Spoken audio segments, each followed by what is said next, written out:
नमस्कार, आप देख रहे हैं भारत मिशन न्यूज़। आज हम अरवल में हैं और अरवल में हमारे साथ बैठे हुए हैं जो कि अरवल में जो सामाजिक सोच रखते हैं, हर एक मुद्दा पर प्रखर होकर बात करते हैं और सोशल एक्टिविस्ट भी हैं, प्रमोद जी। सुबोध जी, सॉरी सुबोध जी हैं। सर, एक अभी मुद्दा चल रहा है पूरे भारत में जो कि गृह मंत्री अमित शाह जी ने बोले हैं कि इसे अम्बेडकर फैशन हो गया है। अगर भगवान को नाम लेता तो सात जन्म स्वर्ग में जाता। इस पर आपको क्या कहना है? देखिए, भारतीय संविधान लागू होने के पहले से भी यहाँ के लोग भगवान को पूजते हैं और भगवान में आस्था रखते हैं।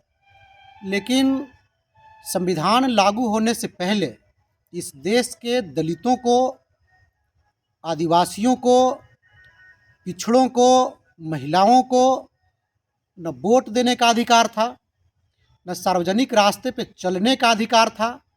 महिलाओं को तो 2006 में पैतृक संपत्ति में बराबरी का दर्जा मिला है और न आरक्षण का अधिकार था, न पढ़ने लिखने का अधिकार था। ये सारी चीज़ जिससे एक खुशहाल ज़िंदगी लोग अर्जित करते हैं, ये पूरी सुविधा और अधिकार संविधान लागू होने के बाद 90% बहुजनों को प्राप्त हुआ है। इसलिए गृह मंत्री अमित शाह का जो बयान है उस एकदम से अपमानजनक बयान है और दुर्भाग्यपूर्ण बयान है कि संविधान पे चर्चा के दरमियान लोकसभा में गृह मंत्री के द्वारा ये बात कही गई।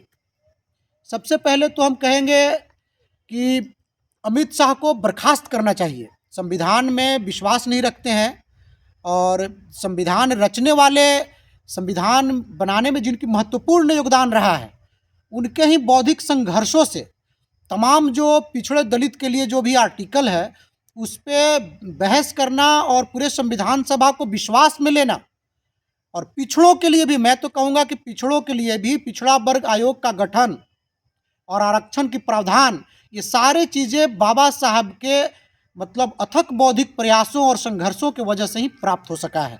सिर्फ दलितों का ही मामला नहीं है, हम बात कर रहे हैं पूरे बहुजन जो दायरा है, ठीक है ना, जिसमें अल्पसंख्यक, धार्मिक अल्पसंख्यक भी आते हैं, महिलाएं भी आती हैं, SC ST OBC पूरी लोगों की मैं बात कर रहा हूँ। और ये सबका अपमान है, ये पूरे बहुजन जमात की, बहुजन वर्ग का अपमान है। और पूरे बहुजन वर्ग को अमित शाह के इस बयान के खिलाफ और बर्खास्तगी के लिए, ठीक है ना, एकदम जोरदार तरीके से सड़क पर उतर के इस लड़ाई को लड़ने की ज़रूरत है। अमित शाह के बयान के बाद भी बीजेपी के लोग लोकसभा में लोकतांत्रिक मर्यादा को तार तार कर रहे हैं और विपक्षी जो सांसद लोग हैं उनके ऊपर फर्जी मुकदमा लादा जा रहा है। उनके साथ धक्का मुक्की बीजेपी के लोग ही करते हैं और इसके बाद ड्रामा किया जाता है, ICU में लोगों को भर्ती करवाया जाता है, घंटे घंटे उनका बैंडेज पट्टी का मतलब बढ़ते चला जाता है, ठीक है ना। तो ये RSS वाले लोग पहले से ही तमाम तरह के नौटंकी ड्रामा करते रहे हैं और फर्जी झूठा प्रोपेगेंडा फैलाने में बहुत इनको महारत हासिल है। और जानबूझ कर करके लोकसभा में अडानी के ऊपर चर्चा नहीं हो, ठीक है ना, देश के अंदर जो भ्रष्टाचार है, संस्थागत जो भ्रष्टाचार है उस पर चर्चा नहीं हो, उसको भटकाने के लिए और बाबा साहब का अपमान करने के लिए तो सचमुच में इस सरकार का हम लोग पूरे बहुजन समाज को सड़क पर उतर के उसका प्रतिरोध जताने की जरूरत है। सर, जो लोग बता रहे हैं कि इसे अम्बेडकर जी जी, भगवान के नाम लेने से, लेकिन यहाँ तो बहुत से लोग भगवान के नाम ले लिए, लेकिन स्वर्ग कितने लोग गए, कितने लोग आए, क्या उस पर आप क्या कहेंगे? देखिए, बाबा साहब बहुत विस्तृत लेखन किए हैं और बाबा साहब सचमुच में स्वर्ग और नरक की जो संकल्पना है उसमें जरा सा भी विश्वास नहीं करते हैं और करते थे और यथार्थवादी थे।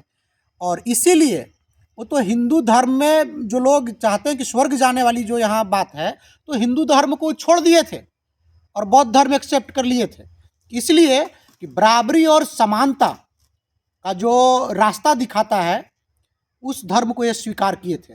और बौद्ध धर्म से ही बराबरी, समानता, बंधुत्व, भाईचारा, करुणा, का जो मतलब पूरी कंसेप्ट है वो आपका जो संविधान है उसमें वो समाहित किए हैं। लेकिन भगवान भगवान जपने में क्या हर्ज है सर? हम लोग जपे तो भगवान भगवान, क्या दिक्कत है? हम कह रहे हैं कि आज भगवान भगवान जपने की भगवान भगवान तो आदि काल से ही लोग जप रहे हैं, ठीक है ना।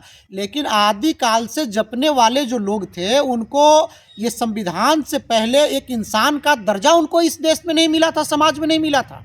खटिया पर लोग नहीं बैठ पाते थे, ठीक है ना। ये संविधान दिया है भगवान लोगों को। और हिंदू जो धर्म है, ब्राह्मणवादी जो पूरा जो सोच है, उसका सबसे बड़ा अवगुण यही है कि इंसान इंसान को बराबर मानता ही नहीं है। इसीलिए बाबा साहब मनु स्मृति का दहन किए थे कि गैर बराबरी का जो विचार है, जो काला कानून है समाज को चलाने के लिए, देश को चलाने के लिए, वैसे कानून को बाबा साहब दहन किए थे 25 दिसंबर 1927 को। और हम लोग भी ये जो पूरा अभी वैचारिक जो संघर्ष का जो माहौल बना है, इस माहौल में वैचारिक प्रतिरोध को धार देने के लिए अरवल में हम लोग 25 दिसंबर को मनु स्मृति का हम लोग दहन करेंगे, मनु स्मृति के प्रति हम लोग जलाएंगे। आप लोग मनु स्मृति जो है तो आप लोग पर केस नहीं होगा क्या? आप पर केस हो जाएगा।